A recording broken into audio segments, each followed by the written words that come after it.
حضرت امیر محمد اکرم آوان مد ذلہ العالی دارالعرفان منارہ ضلع چکوال میں سال ہر سال سے قرآن و حدیث کے اوپر خطابات کر رہے ہیں اور سلسلہ نقشبندیہ اویسیہ کے مطابق لوگوں کو ذکر الہی کی تربیت دے رہے ہیں۔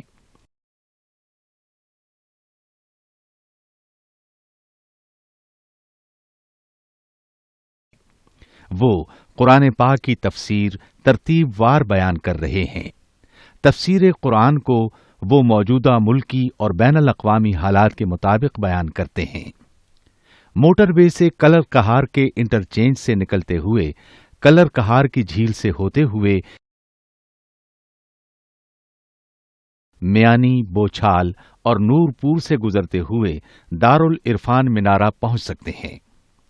حضرت امیر محمد اکرم آوان نے بچیوں اور بچوں کی دینی اور دنیاوی تعلیم کے لیے سقارہ اکیڈمی کے نام سے ایک درسگاہ بھی قائم کی ہے۔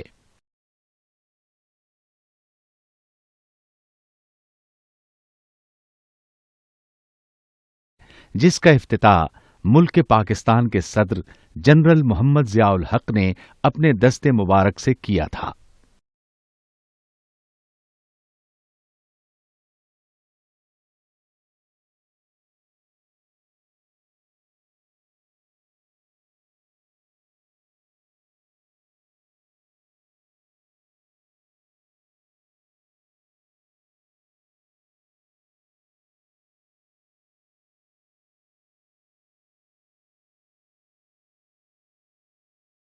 الحمد لله رب العالمين والصلاة والسلام على حبيبه محمد وعلى آله وصحبه أجمعين۔ أعوذ بالله من الشيطان الرجيم، بسم الله الرحمن الرحيم۔ يا أيها الناس اعبدوا ربكم الذي خلقكم والذين من قبلكم لعلكم تتقون، الذي جعل لكم الأرض فراشا والسماء بناء وأنزل من السماء ماء فأخرج به من الثمرات رزقا لكم فلا تجعلوا لله أندادا وأنتم تعلمون۔ اللهم سبحانك لا علم لنا إلا ما علمتنا إنك أنت العليم الحكيم۔ مولاي صل وسلم دائما أبدا على حبيبك من زانت به الأسرور۔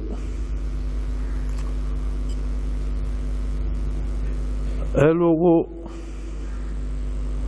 اپنے پروردگار کی عبادت کرو جس نے تمہیں پیدا کیا، تم سے پہلوں کو پیدا کیا، اور اس لیے اس کی عبادت کرو کہ تمہارا اس کے ساتھ ایک ایسا رشتہ قائم ہو جائے کہ تم اس کی ناراضگی سے بچنے کی ہر ممکن کوشش کرنے لگو، تمہیں تقوی نصیب ہو جائے۔ تمہارا وہ پروردگار جس نے تمہارے لیے زمین کو فرش بنا دیا اور آسمان کو چھت،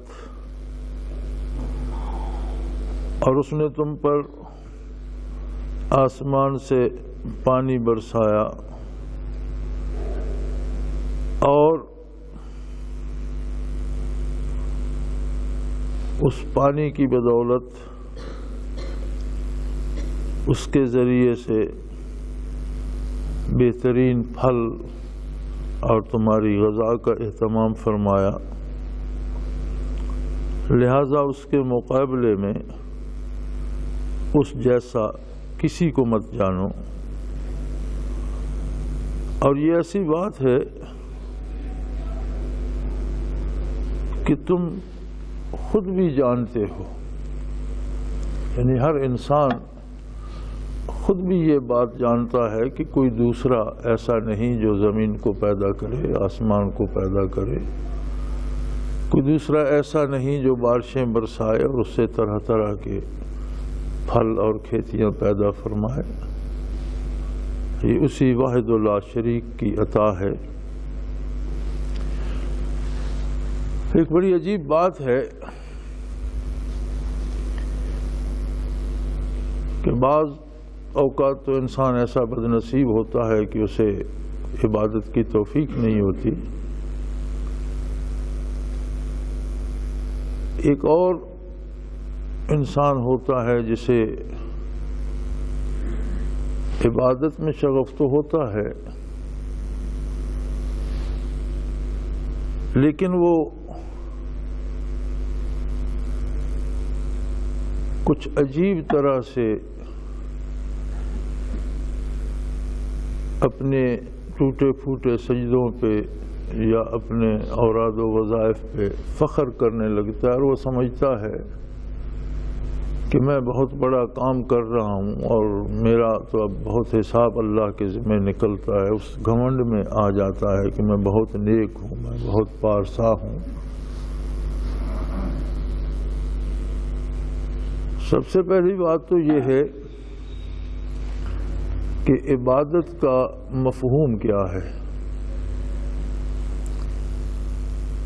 چونکہ ہم عبادات صرف فرائض سنن اور نوافل کو، نماز روزے کو، نفلی عبادتوں کو یا حج و صدقات کو، فرض ہوں یا نفل ہوں، اسی کو عبادت سمجھتے ہیں۔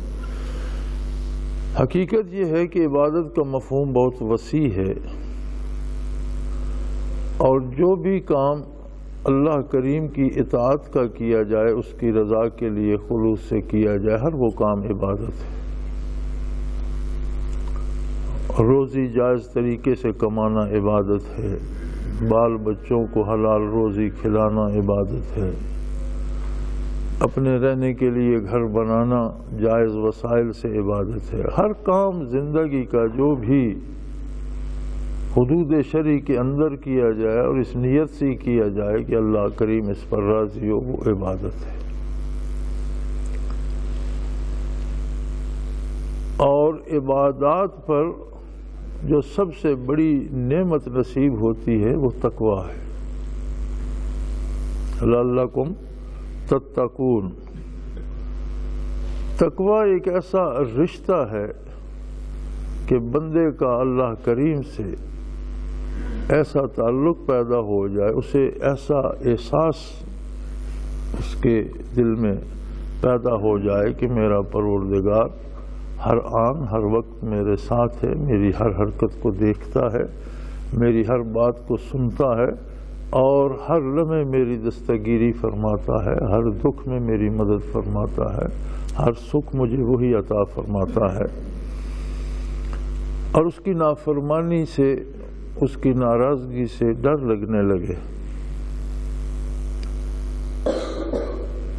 جہاں تک عبادات کی اجرت کا تعلق ہے، جس پہ آدمی کو بڑا گھمنڈ ہو جاتا ہے کہ میں نے اتنے نفلیں پڑھیں، اتنے نمازیں پڑھیں، اتنے روزے رکھے، میں بہت پارسا ہوں، تو فرمایا عبادات کی مزدوری تم پہلے لے چکے ہو،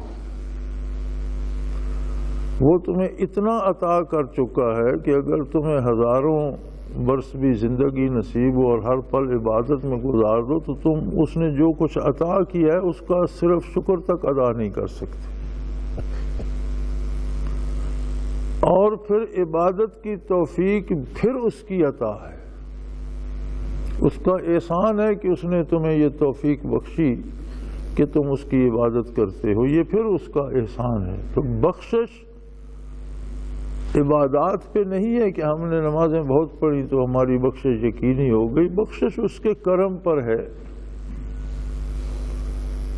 اور اس نے اعلان فرما دیا کہ اگر کسی کا خاتمہ کفر و شرک پر ہوگا تو اس کی بخشش قطعی نہیں ہوگی، لیکن ایمان پر جو بھی مرتا ہے وہ قادر ہے کہ اسے ساری سزائیں معاف کر دے اور بخش دے، اس کی اپنی مرضی کہ کس کو کتنا دیتا ہے۔ سارے گناہ معاف کر دے تو کوئی اس کی رحمت کو روک نہیں سکتا۔ اور انسان کسی بھی حال میں اس بات پہ فخر نہیں کر سکتا کہ میں نے بہت عبادتیں کی، میں نے بہت محنتیں کی، لہذا میرا بہت کچھ اللہ کی طرف نکلتا ہے، بلکہ اللہ کریم کے احسانات پہلے سے اس پر اتنے ہیں۔ الذی خلقکم، وہ تو وہ ہے جس نے تمہیں پیدا کیا، جس نے تمہیں عقل دی، شعور دیا، جس نے تمہیں احساس دیا، جس نے تمہیں دست و بازو دیے، جس نے تمہاری غذا کا اہتمام فرمایا، جس نے تمہیں زندگی جیسی نعمت دی، اور جس نے تمہیں توفیق عبادت، یہ سب کچھ تو آپ پہلے لے چکے ہو اللہ کریم سے۔ انسان کو جو نعمتیں عطا کی گئی ہیں، ایک ایک نعمت کا بدل نہیں ہو سکتا۔ اگر اسے ہزاروں برس بھی عمر ملے اور ہر پل عبادت میں گزار دے تو کسی ایک نعمت کا شکر ادا کرنے سے بھی قاصر رہ جاتا ہے۔ نظر کی نعمت عطا فرمائی، سننے کی قوت عطا فرمائی، اور ایسا عجیب و غریب نظام عطا فرمایا، فضائیں تمہارے لیے مسخر کر دی، کائنات کو تمہاری خدمت پہ معمور کر دیا۔ وَخَلَقَ لَكُم مَّا فِي الْأَرْضِ جَمِيعًا، روئے زمین پر بے شمار نعمتیں تمہارے لیے بکھیر دی۔ تم جو کھاتے ہو، جو پیتے ہو، جو استعمال کرتے ہو، جس پہ سواری کرتے ہو، جہاں سانس لیتے ہو، جو ہوا استعمال کرتے ہو، جو روشنی تم تک پہنچتی ہے، یعنی کس کس نعمت کو گنو گے؟ انسانی وجود کی ایسی عجیب مشینری ہے کہ یہ ساری چیزیں اسے یک وقت چاہیے، اور جب تک زندہ ہے تب تک چاہیے، کسی ایک دن کے لیے نہیں۔ اور وہ ایسا کریم ہے کہ ہر ایک کو اس کا حصہ ہر جگہ پہنچا رہا ہے۔ تو اس کے پہلے سے انسان پر اتنے احسانات ہیں کہ جتنی بھی عبادتیں کرتا چلا جائے تو وہ اس کا شکر بھی ادا کرنے سے قاصر رہ جاتا ہے، چونکہ اس کی عطایا بے حساب ہے۔ اور پھر عبادت کرنے کی توفیق بھی تو اسی کی عطا ہے۔ حاصل عبادت کا یہ ہوتا ہے، اور یہ بہت بڑی بات ہے کہ اللہ کریم کی پہچان اور معرفت نصیب ہو جاتی ہے، اس کے احسانات کا احساس پیدا ہونا شروع ہو جاتا ہے، اور اس کے ساتھ محبت اور قرب کا ایک تعلق بننے لگتا ہے کہ میرا رب کتنا کریم ہے اور اس نے میرے لیے کتنا اہتمام فرمایا۔ ایک ایک فرد کے لیے سورج کی روشنی بکھیرتا ہے، ایک ایک فرد کے لیے چاند کی چاندنی نچھاور کرتا ہے، ایک ایک فرد کے لیے بارشیں برساتا ہے، اور بے حساب و بے پناہ رزق عطا فرماتا ہے۔ ہم اگر ایک دن کا بھی اندازہ کریں کہ صرف نوع انسانی کتنا رزق کھاتی ہے، کتنا پانی پیتی ہے، کتنی ہوا استعمال کرتی ہے، کتنی روشنی استعمال کرتی ہے، تو ہم اندازہ نہیں کر سکتے۔ پھر یہ بے پناہ مخلوق، جانور، چرند پرند، سارے انسان کی خدمت کے لیے پیدا فرما دیے۔ کسی پر سواری کرتے ہو، کسی کا گوشت کھاتے ہو، کسی کی کھال استعمال کرتے ہو۔ یہ اللہ کی یہ مخلوق کتنا رزق روزانہ کھاتی ہے، خدمت انسان کی کرتی ہے، ان سب کو تمہاری خاطر پال رہا ہے۔ تو انسان اگر ان چیزوں کا تجزیہ کرنے بیٹھے، کون ہے جس نے آسمان جیسی چھت تمہیں مہیا فرما دی، جس کے نیچے نہ کوئی دیوار ہے، نہ کوئی ستون ہے، نہ کبھی اس کے گرنے کا اندیشہ ہے، نہ اس کے پھٹنے کا کوئی ڈر ہے۔ پھر ایسا قادر ہے کہ آسمان کی بلندیوں سے بارش برساتا ہے اور ہر طرف ہریالی پھیلا دیتا ہے، اور ہر طرف پھلوں اور پھولوں کے گلشن سجا دیتا ہے، اور اس سے کون فائدہ اٹھاتا ہے؟ کس کی خاطر ہے یہ سارا اہتمام؟ اگر جانور کھاتے ہیں، پرندے کھاتے ہیں، سمندر کے جانور کھاتے ہیں، تو ان سب کو کس کی خاطر پیدا فرما دیا؟ یہ سارے انسان کے کام آتے ہیں اور انسان کے لیے سب کو پالا جا رہا ہے، سب اس پر نچھاور ہوتے ہیں، اس کی خدمت کے لیے ہیں۔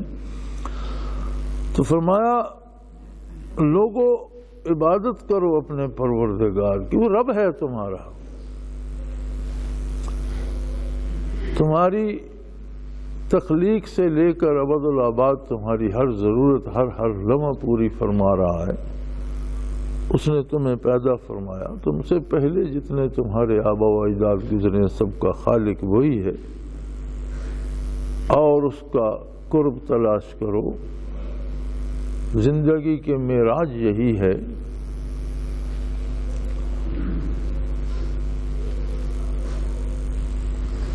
حدیث قدسی ہے، کنت کنزا مخفیا فاحببت ان اعرف فخلقت الخلق، کہ میں ایک ایسی شان رکھتا تھا جیسے کوئی پوشیدہ خزانہ ہو، میری مخلوق میں سے کسی کو جرت نہیں تھی کہ وہ میرے جمال جہاں آرا کی طرف نظر اٹھا کر دیکھتا۔ میری مخلوق میرے حکم کی تابع تھی، میری ذات، میری عظمت، میری شان اور میری ذات سے تعلق استوار کرنے کا کوئی سوچ بھی نہیں سکتا تھا۔ فَأَحْبَبْتُ أَنْ أُعْرَفَ، پھر میری ذات کو یہ بات پسند آئی کہ کوئی تو میرا جاننے والا بھی ہونا چاہیے، اس ساری مخلوق میں کوئی تو ایسا ہو جس کا تعلق ہو میرے ساتھ محبت کا، الفت کا، جو میرے لیے تڑپے، جو میرے لیے بے قرار ہو، جو میرے جمال کا منتظر ہو، جو میرے قرب کا متقاضی ہو، جو مجھے دیکھنا چاہے، جو مجھ سے بات کرنا چاہے، جو میرے ہجر میں تڑپے، جو میرے وصال کے لیے بے قرار ہو، کوئی تو ایسا بھی ہونا چاہیے۔ تو اس کے لیے میں نے اس مخلوق کو، نوع انسانی کو بنا دیا۔ ساری مخلوق میں بنی نوع انسان میں نبوت عطا فرمائی، اور نبوت ہی وہ عظیم دروازہ ہے جس سے معرفت الہی کے سوتے پھوٹتے ہیں اور بندے کو یہ جرت نصیب ہوتی ہے نبی کے طفیل، انبیاء علیہ السلام کے طفیل، کہ وہ اللہ کا طالب بن جاتا ہے، وہ اللہ کا قرب چاہتا ہے، وہ اللہ کا وصال چاہتا ہے، وہ اس کی دوری سے گھبراتا ہے۔ تو ایک ایسی بہترین مخلوق پیدا فرمائی جس کی خدمت میں ساری کائنات کو لگا دیا۔ اب جتنے ستارے یا سیارے آسمان کی وسعتوں میں تیرتے پھرتے ہیں، ان سب کا کچھ نہ کچھ اثر زمین پہ مرتب ہوتا ہے۔ کسی سے کھیتیاں اگتی ہیں، کسی سے بارش برستی ہے، کسی کی اثرات سے پھل پکتے ہیں، کسی کے اثر سے ان میں مٹھاس آتی ہے۔ وہ سارے روئے زمین پر مختلف چیزوں کے ہونے کا سبب بنتے ہیں، اور سارا کچھ جو زمین پہ ہوتا ہے، فرمایا وَخَلَقَ لَكُم مَّا فِي الْأَرْضِ جَمِيعًا، جو کچھ زمین میں تخلیق میں نے فرمایا وہ سب تمہاری خدمت کے لیے، اور تمہیں وَمَا خَلَقْتُ الْجِنَّ وَالْإِنسَ إِلَّا لِيَعْبُدُونِ، جنوں اور انسانوں کو میں نے اپنی اطاعت کے لیے، اپنے قرب کے لیے، اپنی محبت کے لیے پیدا فرمایا، ورنہ تو ساری مخلوق اس کی اطاعت میں ہمہ وقت کمر بستہ ہے۔ لیکن وہ اطاعت حکم کی ہے، اور انسان ایسی مخلوق ہے جو حاکم کا قرب چاہتا ہے، اس کی اطاعت اس لیے کرتا ہے کہ اسے اس ذات کا قرب نصیب ہو جائے، وصال نصیب ہو، اسے دیکھے، اس سے بات کرے، اس سے اپنی طلب، اپنے دکھ، اپنی تڑپ، اپنی محبت کا اظہار کرے۔ وہ ہستی ہے جس نے تمہارے لیے زمین کو فرش کر دیا۔ کیسا عجیب فرش ہے کہ انسان جو کچھ کرتا ہے اسے وہ سمو لیتا ہے۔ ہم بستیوں کی بستیاں جلا دیتے ہیں، زمین اسے ڈھانپ لیتی ہے۔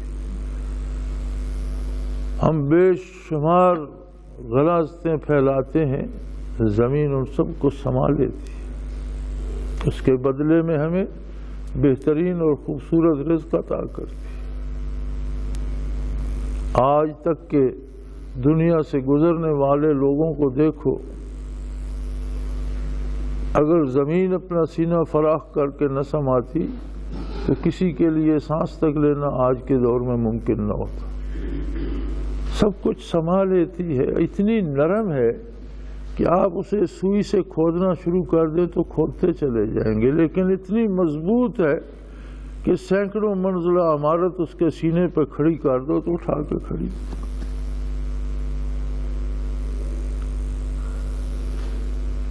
کوئی مر جائے تو اسے قبول کر لیتی ہے، جو زندہ ہے اسے رزق دیتی ہے جب تک وہ زندہ ہے۔ اور کتنی مخلوق ہے کہ زمین کا سینہ پھاڑ پھاڑ کر طرح طرح کی نعمتیں حاصل کر رہے ہیں اور اپنے لیے رزق حاصل کر رہے ہیں، اور کب سے کر رہے ہیں، کب سے یہ کھیتیاں اگ رہی ہیں، کب سے یہ پھل پک رہے ہیں، کب سے یہ سب کچھ ہو رہا ہے، اور دیے جا رہی ہے، دیے جا رہی ہے، دیے جا رہی ہے۔ کوئی بات ختم ہونے میں نہیں آتی، کب سے چلی ہے، اب تک گھاس اگنا ختم ہو گئی ہوتی، فصلیں ہونا ختم ہو گئی ہوتی، پھل اگنا ختم ہو گئے ہوتے، نہیں ہو رہے۔ اس کے اپنے خزانے ہیں، اور تمہارے لیے اس نے اتنی نعمتوں اور اتنے خزانوں کا منہ کھول دیا ہے کہ تم کبھی بھی اس کی نعمتوں کا شکر ادا کرنے کے قابل نہیں ہو سکتے۔ دعوت فکر ہے صاحب خرد کو کہ کوئی بیٹھ کر سوچے تو صحیح کہ اللہ کی کتنی نعمتیں ہیں جو وہ بے تحاشا استعمال کیے جا رہے ہیں، اور کون منعم حقیقی ہے جو اسے دیے جا رہا ہے، دیے جا رہا ہے، دیے جا رہا ہے۔ پھر وہ بارشیں برساتا ہے، پھر تمہارے لیے نئے نئے پھل، نئے نئے پودے، نئی نئی غذا، نئے نئے فصل، نئی نئی چیزیں پیدا فرماتا ہے، اور ہمارا تم جانتے ہو کہ یہ سارا کام صرف وہ ایک ہستی انجام دے رہی ہے، اور پھر تم اس کے شریک بنا لیتے اور اس کے برابر لوگوں کو اور اس کے برابر دوسروں کو سمجھنے لگتے ہو۔ پھر فرمائے ایک اور بات، یہ ساری باتیں تو اللہ کی کتاب بتا رہی ہے، اللہ کے نبی صلی اللہ علیہ وسلم نے بتائی۔ اب اگر کسی کو یہ شبہ ہو کہ یہ کتاب تو نبی کریم صلی اللہ علیہ وسلم نے جوڑ لی ہے، کچھ لوگوں کو بٹھا کر لکھوا لی، یا کوئی کسی انسان کی بتائی ہوئی بات ہے، تو جو کام ایک انسان کرتا ہے وہ دوسرا بھی کر سکتا ہے۔ ایسا ممکن نہیں ہے کہ دنیا میں ایک کام ایک بندہ کر لیتا ہے اور پوری دنیا میں وہ کام کوئی دوسرا نہیں کر سکتا۔ اگر ایک انسان کر سکتا ہے تو اس کا مطلب وہ کام دوسرا بھی کر سکتا ہے۔ اگر کسی کو یہ شبہ ہو کہ یہ جو باتیں یہ کتاب بتا رہی ہے، یہ کتاب شاید کسی نے ایسے نبی کریم صلی اللہ علیہ وسلم نے کسی سے لکھوا لی ہے یا بنا لی، وَإِن كُنتُمْ فِي رَيْبٍ مِّمَّا نَزَّلْنَا عَلَىٰ عَبْدِنَا، ہم نے اپنے بندہ خاص پر، عبد دیگر عبد ہو چیزیں دیگر، عبد تو سارے ہیں لیکن عبد نا میرا بندہ جو میں نے اپنے مقرب اور خاص بندے پہ اتاری ہے۔ اگر اس کتاب میں کسی کو شبہ ہو کہ یہ پتہ نہیں انسانوں کی لکھی ہوئی ہوگی، تو فرمایا کتاب تو بہت بڑی ہے، فاتو بصورت من مثلہ،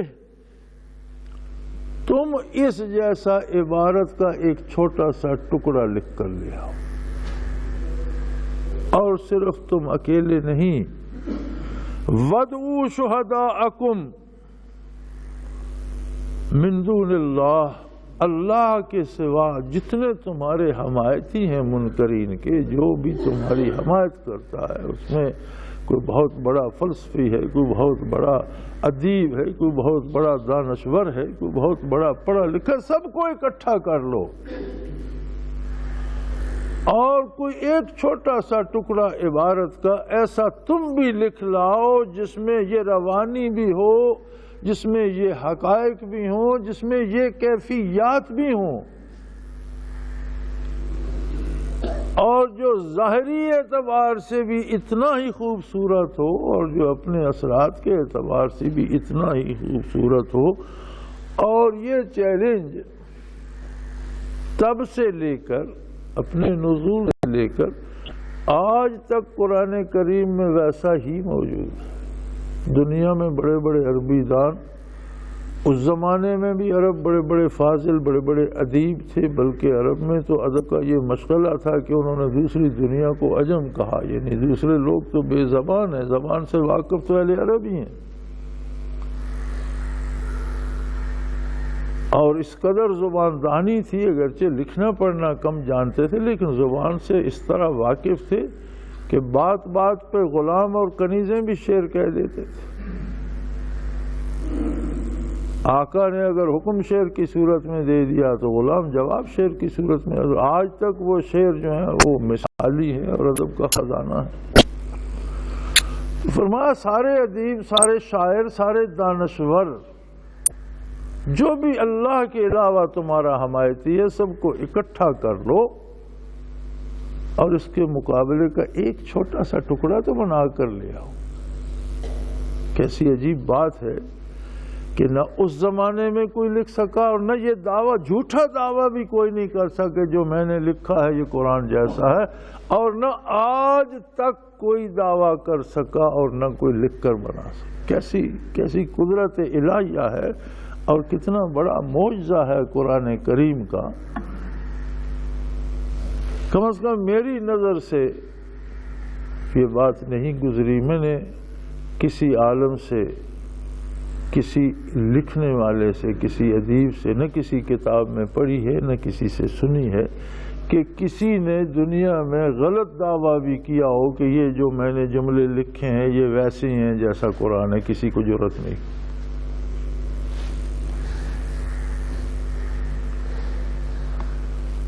سو فرمایا ان کنتم فی ریب مما نزلنا علی عبدنا، ہم نے اپنے بندہ خاص پر حضرت محمد صلی اللہ علیہ وآلہ وسلم پر جو کتاب اتاری ہے، اگر اس میں تمہیں کوئی شک و شبہ ہو تو تم اپنے ان تمام لوگوں کو جو اس کو اللہ کی کتاب نہیں مانتے، پڑھے لکھے ہیں، ادیب ہیں، دانشور ہیں، سب کو بھی دعوت دو، سب کو اکٹھا کر لو اور سارے مل کر اس جیسا کوئی ایک چھوٹا سا ٹکڑا تو لکھ لاؤ. پھر بڑے مزے کی بات یہ ہے کہ ارشاد ہو اگر تم سچے ہو تو یہ کر دکھاؤ. اگر یہ اللہ کا کلام نہیں ہے اور کسی مخلوق کا کلام ہے، انسان کا کلام ہے، تو تم بھی انسان ہو، تم اس جیسا لکھ لاؤ. فرمایا فَإِن لَّمْ تَفْعَلُوا، اگر تم ایسا نہ کر سکو، پھر ساتھ فیصلہ دے دیا وَلَن تَفْعَلُوا، اور تم کبھی ایسا نہیں کر سکتے. اب یہ بات ذات باری ہی فرما سکتی ہے کہ کوئی بھی انسان کیسا بھی ہو وہ اللہ کی قدرت کا مقابلہ نہیں کر سکتا. اللہ کے کلام کے مقابلے میں اس کے کلام کی کوئی حیثیت نہیں ہے. اس جیسا کلام لکھ نہیں سکتا. اور فیصلہ دے دیا، پہلے فرمایا اگر یہ کام نہ کر سکے، اور پھر فرمایا کہ تم قیامت تک بھی یہ کام نہیں کر سکو گے، کبھی بھی یہ نہیں کر سکو گے.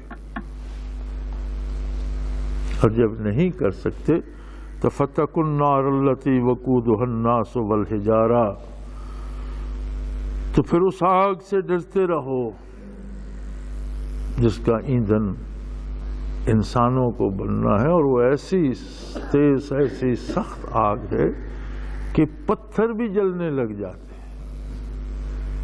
عرف عام میں دنیا میں تو ہے کہیں آگ لگ جائے تو اس پر پتھر پھینک دو زیادہ تو اسے بجھا دیتے ہیں. فرمایا دوزخ کی آگ کفر اور شرک کے طفیل جو نصیب ہوگی، اللہ کے منکرین کا جو آخرت میں ٹھکانہ ہے اور دین کے مخالفین کا جو آخرت میں ٹھکانہ ہے، اس کی آگ ایسی سخت ہے کہ اس میں پتھر ڈالو گے تو اس پر پتھر بھی جلنا شروع ہو جائیں گے. اس کا ایندھن ہے پتھر بھی.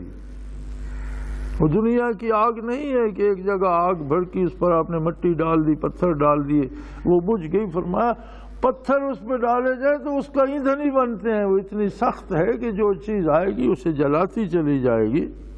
اعدت للکافرین،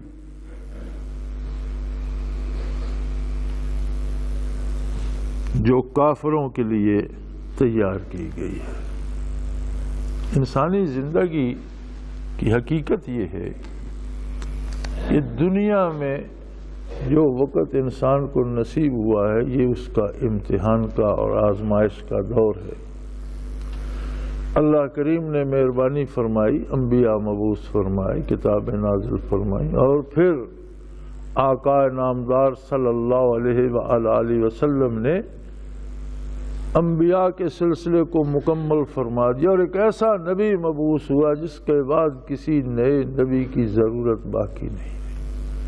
قرآن کریم وہ آخری کتاب ہے، آخری وحی الہی ہے جو نازل ہوئی، اور زندگی کے ہر مسئلے کا جواب تا قیام قیامت اس نے دے دیا، کسی نئی کتاب کی ضرورت باقی نہیں رہی۔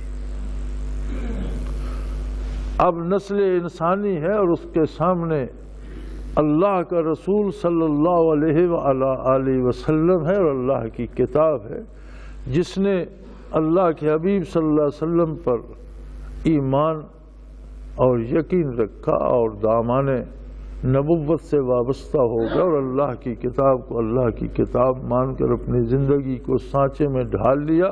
وہ اس دنیا سے کامیاب ہوا۔ موت زندگی کا خاتمہ نہیں ہے بلکہ حقیقی زندگی کی ابتدا ہے، یعنی عرصہ آزمائش ختم ہو گیا، اب موت نے اس کا عمل منقطع کر دیا، اس سے عمل کی ضرورت نہیں ہے۔ اب جو کچھ دنیا میں اس نے کمایا اس کے نتائج اسے نصیب ہوں گے۔ برزخ ایک انتظار گاہ ہے جہاں وہ قیام قیامت کا انتظار کرتا ہے، اور برزخ میں بھی ہر ایک اپنی حیثیت کے مطابق رہتا ہے۔ آپ دنیا میں دیکھتے ہیں ایک نظام ہے، ایک آدمی پہ الزام لگتا ہے اسے حوالات دے دیتے ہیں، تو حوالات بھی ایک جیل ہی کا نمونہ ہے، لیکن حوالاتی مختلف ہوتے ہیں، الزام مختلف ہوتے ہیں، افراد کی حیثیات مختلف ہوتی ہیں، اس مختلف انداز سے رکھے جاتے ہیں، پھر قید ہو جاتی ہے یا سزا ہو جاتی ہے تو جیل چلے جاتے ہیں۔ اسی طرح برزخ انتظار گاہ ہے قیام قیامت تک کے لیے، لیکن برزخ میں بھی ہر رہنے والا اپنی حیثیت کے مطابق رہتا ہے۔ اگر نجات یافتہ ہے تو اسے وہاں عزت و آرام نصیب ہوتا ہے، اور اگر کوئی بلند درجات والا ہے تو اسے مزید آسانیاں اور مزید رحمتیں اور مزید لطف الہی نصیب ہوتا ہے۔ اور بد نصیب ہے دنیا سے اگر ایمان ضائع کر کے اور کفر کی حالت میں، شرک کی حالت میں مر گیا تو برزخ میں بھی وہ ایک حوالاتی یا ایک قیدی بن جاتا ہے۔ پھر وہ جس درجے کا کافر ہے، جس درجے کا مشرک ہے، جس درجے کا گناہگار ہے، اس طرح کی اس کی رہائش برزخ میں بھی ہوتی ہے، جس سے عذاب و ثواب قبر کہا جاتا ہے۔ نبی کریم صلی اللہ علیہ وسلم نے فرمایا القبر روضۃ من ریاض الجنہ وحفرۃ من حفر النیران، کہ ہر قبر یا جنت کے باغوں میں سے باغ ہوتی ہے یا دوزخ کے گڑھوں میں سے ایک گڑھا، کہ قبر میں جانے والا اگر جنتی ہے تو قبر میں بھی اسے راحتیں نصیب ہوتی ہیں، احترام نصیب ہوتا ہے، ایک زندگی کی ابتدا ہے۔ پھر سب قبروں کو بھی کھولا جائے گا، حشر قائم ہوگا، قیامت قائم ہوگی، سارے لوگ حاضر ہوں گے، ہر ایک کا فردن فردن حساب ہوگا، اللہ کی طرف سے فیصلہ صادر ہوگا۔ جو کامیاب ہیں وہ اللہ کی جنت ان کی جائے رہائش ہے، اور قرب الہی ان کا اجر ہے، اور وصال الہی ان کا بدلہ ہے، دیدار الہی ان کو نصیب ہوگا، اللہ سے ہم کلام ہونا اور ہم سخن ہونا ان کی قسمت میں ہوگا۔ اور جو بد نصیب کفر و شرک کی نظر ہو گئے اور زندگی ضائع کر کے برزخ میں بھی تکلیفیں اٹھائیں گے، میدان حشر میں بھی رسوا ہوں گے، اور اس کے مقابلے میں اللہ نے جہنم بنا دیا ہے جس میں انہیں جھونک دیا جائے گا، اور اس کے بعد موت نہیں ہے، زندگی ابدی ہے۔ کفر و شرک پر مرنے والے کو بھی پھر موت نہیں آئے گی، پھر اسے ہمیشہ ہمیشہ اسی دوزخ میں رہنا ہوگا جہاں وہ جلتا بھی رہے گا، زندہ بھی رہے گا۔ اور اہل جنت کے لیے بھی پھر موت نہیں ہے، وہ اللہ کے قرب کی نعمتیں اور اللہ کے وصل کی لذتیں حاصل کریں گے۔ تو حقیقی زندگی وہ ہے جب آدمی واپس اپنے گھر پہنچے گا۔ سو اس کے لیے ارشاد فرمایا جا رہا ہے وَبَشِّرِ الَّذِينَ آمَنُوا وَعَمِلُوا الصَّالِحَاتِ أَنَّ لَهُمْ جَنَّاتٍ تَجْرِي مِن تَحْتِهَا الْأَنْهَارُ۔ جہنم کافروں کے لیے بھڑکایا گیا ہے، اور جنہیں ایمان اور عمل صالح نصیب ہوتا ہے۔ قرآن حکیم کا یہ عجیب انداز ہے کہ جہاں بھی ایمان کا ذکر آتا ہے ساتھ عمل صالح کی بات آ جاتی ہے۔ عمل صالح کسے کہتے ہیں اور عمل میں صلاحیت کس بات سے پیدا ہوتی ہے؟ زندگی میں ہم اپنے گرد بے شمار لوگوں کو دیکھتے ہیں، ان کی آراء مختلف ہوتی ہیں۔ ایک شخص ایک کام کو برا خیال کرتا ہے جبکہ دوسرا اسی پر فخر کر رہا ہوتا ہے۔ ہم کہتے ہیں کہ مغرب میں بے حیائی بہت ہے، مغرب والے کہتے ہیں کہ تم بڑے پسماندہ لوگ ہو، ہم ترقی یافتہ لوگ ہیں، وہ اس سے بے حیائی نہیں، اسے اپنی تہذیب سمجھ، اس پہ فخر کرتے ہیں۔ یہ لوگوں کی رائے کا اختلاف ہے۔ ایک آدمی کہتا ہے کہ چوری بہت برا کام ہے، اور چور کہتا ہے کہ میں صاحب کمال ہوں، میں چیز لے جاتا ہوں، کسی کو کانوں کان خبر نہیں، وہ اس پہ فخر کر رہا ہوتا ہے۔ ہم کہتے ہیں کہ قتل و غارت گری برا کام ہے، اور کتنے قاتل ایسے ہیں جو قتل کرنے پہ فخر کرتے ہیں۔ لوگوں کی رائے ایک کام میں مختلف ہوتی ہے، اس کو کیسے پتہ چلے کہ یہ کام صالح ہے؟ عمل صالح کیسے پتہ چلے؟ اس کا معیار ہے اللہ کا رسول صلی اللہ علیہ وسلم۔ جو کام آپ نے کیا وہ صالح ہے، جو کرنے کا حکم دیا وہ صالح ہے، جسے حضور اکرم صلی اللہ علیہ وسلم نے پسند فرمایا وہ صالح ہے۔ جو کام حضور کے اتباع کے دائرے کے اندر آتا ہے ہر وہ کام صالح ہے، اور ہر وہ کام جو اتباع رسالت سے خارج ہے اور باہر ہے وہ غیر صالح ہے۔ اور ایمان کا تقاضا یہ ہے وَبَشِّرِ الَّذِينَ آمَنُوا، بشارت دیجئے، خوشخبری دیجئے ان لوگوں کو جو ایمان لائے، وَعَمِلُوا الصَّالِحَاتِ، اور انہوں نے اپنے اعمال کی اصلاح کر لی اور عمل صالح اختیار کر لیا۔ ان کے لیے اللہ نے جنت تیار کی ہے، باغات تیار کی ہیں، تجری من تحتہا الانہار، وہ ایسی جنت ہے اللہ کی۔ دنیا کے باغ ہوتے ہیں یہ نہروں کے تابع ہیں، پانی کے تابع ہیں، جہاں پانی پہنچ سکتا ہے وہاں باغ لگایا جاتا ہے، جہاں پانی نہیں پہنچ سکتا وہاں باغ نہیں لگتا۔ لیکن فرمایا وہ اللہ کے وہ باغ ایسے ہیں کہ پانی ان کے تابع ہے، جہاں وہ باغ اگا دیتا ہے وہاں پانی کو پہنچنا پڑتا ہے۔ تجری من تحتہا الانہار، نہریں ان کے تابع بہتی ہیں۔ ایسی قدرت الہیہ ہے، اور جنت ایسی جگہ ہے کہ جہاں باغ لگا دیا جاتا ہے پانی کو وہاں پہنچنا پڑتا ہے، اور دنیا میں جہاں پانی پہنچتا ہے وہاں باغ لگ سکتا ہے۔ دنیا کے باغ نہروں کے تابع ہیں اور جنت کی نہریں باغوں کے تابع، یعنی ایسی خوبصورت جگہ ہے جس کا انسان تصور نہیں کر سکتا۔ کلما رزقوا منہا من ثمرۃ رزقا، جب انہیں جنت کے باغوں میں سے پھل کھلائے جائیں گے بہشتوں کے، اور جنت کے جب پھل انہیں دیے جائیں گے تو وہ کہیں گے ھذا الذی رزقنا من قبل، بھئی یہ تو ہمیں پہلے بھی ملا کرتا تھا، یہ آم ہے تو آم تو ہم پہلے بھی وہاں بھی ہمیں اللہ نے عطا کیے تھے، یہ خربوزہ ہے تو ہم بھی وہاں بھی کھاتے تھے۔ لیکن اس کا پتہ وہاں چلے گا کہ وہ نام کا تو آم ہے لیکن اس کی لذت، اس کی شیرینی اور اس کی کیفیت کا درجہ کیا ہے۔ وَأُتُوا بِهِ مُتَشَابِهًا، انہیں ایسے ہی پھل عطا کیے جائیں گے جن سے وہ واقف ہیں. وہ سمجھیں گے کہ یہ پہلی ہی قسم کا ہے. اچھا، ایک اور عجیب بات جس کا حدیث شریف میں ذکر ملتا ہے، جس کا مفہوم کچھ اس طرح سے ہے کہ جنت کا ایک پھل عطا ہوتا ہے. ایک درخت سے ایک پھل آدمی نے لیا، اب اس نے کھایا، بہت لذیذ تھا. اسی درخت سے وہی پھل دوسری دفعہ اس کی خدمت میں پیش کیا گیا تو وہ کہے گا بھی یہ تو وہی پھل ہے، میں بھی کھا چکا ہوں. لیکن جب دوسرا کھائے گا تو اس کی لذت پہلے سے کئی گنا زیادہ اور مختلف ہوگی.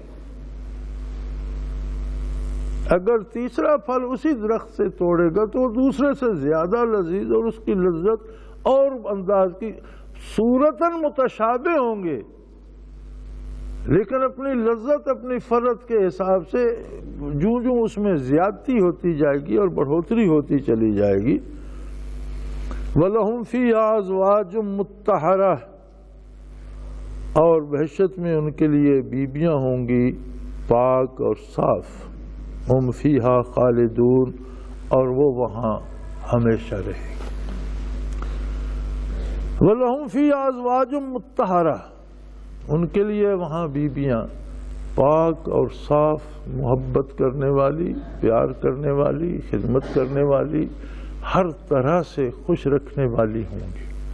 اب اس میں ضروری نہیں ہے کہ ایک مخلوق جو اللہ نے پیدا فرمائی، جو جنتی میں پیدا فرمائی، جسے حور کہا جاتا ہے، وہ بھی اللہ اپنے بندوں کو عطا کرے گا. لیکن ایک بات کہ جو خواتین دنیا میں پیدا ہوئیں، نسل انسانی سے پیدا ہوئیں، اور پھر جنہیں ایمان نصیب ہوا اللہ کے ساتھ، اللہ کے نبی کے ساتھ، پھر جو مکلف ٹھہری شریعت اسلامیہ کی، اور جنہوں نے زندگی ایمان اور عمل صالح کے ساتھ گزاری، انہیں بھی اللہ آخرت میں وہ حسن عطا کرے گا کہ چاند اور سورج ان کے حسن کے سامنے شرما جائے. ان کے دلوں کو اس محبت اور اس کیفیت سے بھر دے گا کہ جس سے کوئی کسی قسم کی بے لطفی پیدا نہ ہو.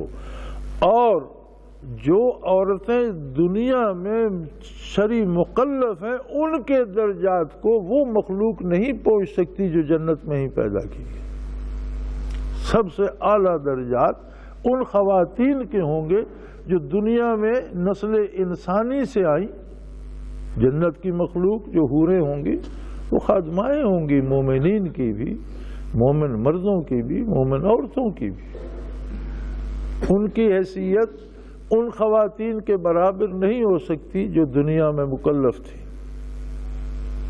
لاکھوں کروڑوں حوریں ہوں، امہات المومنین اور ازواج مطہرات کے نقش کف پا سے بھی نہیں مل سکتی، جنہیں محمد الرسول اللہ کا دامن دنیا میں نصیب ہوا اور جو مکلف شرعی ٹھہری، ان کے نقش کف پا سے مل سکتی ہیں، ان کی گرد پا کے برابر بھی نہیں.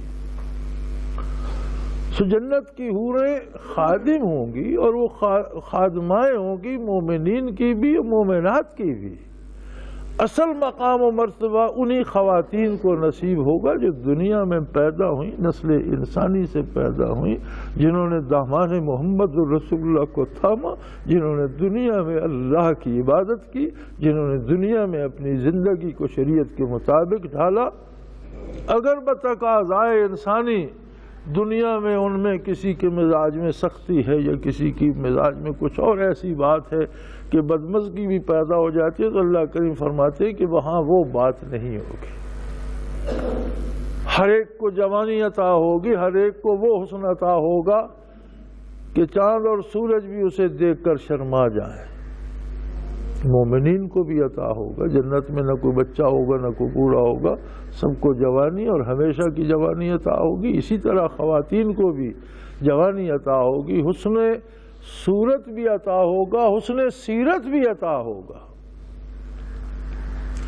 تو یہاں لہم فیہا ازواج مطہرہ سے صرف یہ مراد نہیں کہ جنت کی حوریں انہیں عطا ہوں گی، بلکہ ازواج مطہرہ عطا ہوں گی. دنیا کی بیویاں جنت کی مخلوق سے افضل ہوں گی، تو جنت کی مخلوق جو عطا ہوگی خادماؤں کی حیثیت سے عطا ہوگی. ان کے بارے بھی نبی کریم صلی اللہ علیہ وسلم کا ارشاد عالی ہے کہ جنت کی اگر ایک حور آسمان سے ایک ہتھیلی اس طرح ظاہر کر دے تو سورج کی روشنی مان پڑ جائے۔ اگر خادماؤں کا یہ عالم ہوگا تو جو دنیا سے خواتین جنہیں جنت نصیب ہوگی ان کے حسن کا کیا عالم ہوگا؟ یہ ان سے تو بہت افضل، بہت بڑھ کر ہوں گی۔ یہ وہ ہوں گی جنہوں نے زندگی دامان محمد الرسول اللہ سے پیوست ہو کر گزار دی، جنہوں نے دکھ سہے دنیا کی، جنہوں نے تکلیفیں سہیں، جنہوں نے گرم و سرد زمانہ برداشت کیا اور دامان پیغمبر صلی اللہ علیہ وسلم کو نہ چھوڑا۔ عظمت ان لوگوں کے لیے ہے، وہ مرد ہیں یا عورتیں، جنہوں نے دنیا کے اس دار حیات میں دامان پیغمبر صلی اللہ علیہ وسلم کو نہ چھوڑا، اپنے مقدور بھر اطاعت کی کوشش کرتے رہے۔ آدمی چاہے بھی تو وہ 100% نہیں کر سکتا، اس میں اتنی ہمت ہی نہیں ہے کہ اللہ کی عطاؤں کا شکر پورا ادا کر سکے۔ ہاں، اسے یہ احساس رہے اور مقدور بھر کوشش کرتا رہے، پھر بخشش اس کی عطا پر ہے۔ وہ قادر ہے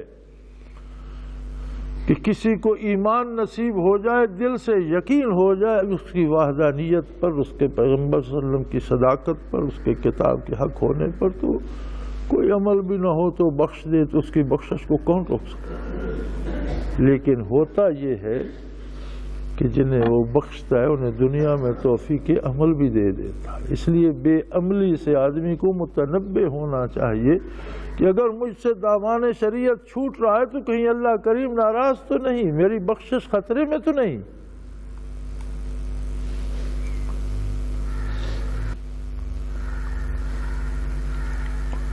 اللہ کریم ہماری خطاؤں سے درگزر فرمائے، ہمیں توفیق عمل عطا کرے اور ہمارے ٹوٹے پھوٹے عملوں کو شرف قبولیت عطا کرے، دنیا اور آخرت کی رسوائی سے اپنی پناہ میں رکھے۔ وآخر دعوانا ان الحمدللہ رب العالمین۔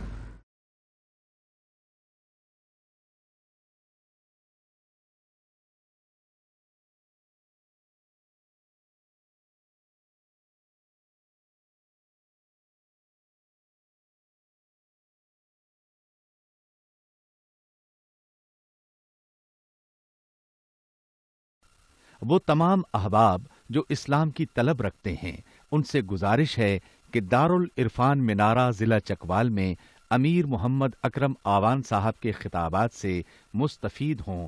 وہ ہر جمعے کو نماز سے پہلے بیان فرماتے ہیں۔ ہر ماہ کی پہلی اتوار کو ماہانہ اجتماع ہوتا ہے جس میں آپ خصوصی خطاب فرماتے ہیں اور پاکستان کے چاروں صوبوں سے احباب اس اجتماع میں شرکت کرتے ہیں۔ اس کے علاوہ یہاں سال میں 2 مرکزی اجتماعات بھی ہوتے ہیں، ایک رمضان المبارک میں اعتکاف کا اجتماع اور دوسرا جولائی اور اگست میں 40 دن کا اجتماع ہوتا ہے جس میں روحانی تربیت کی جاتی ہے۔ اپنا خون سیماب دے کر اتنا ہم کر جائیں گے، نام آقا کا چمن میں پھر رقم کر جائیں گے۔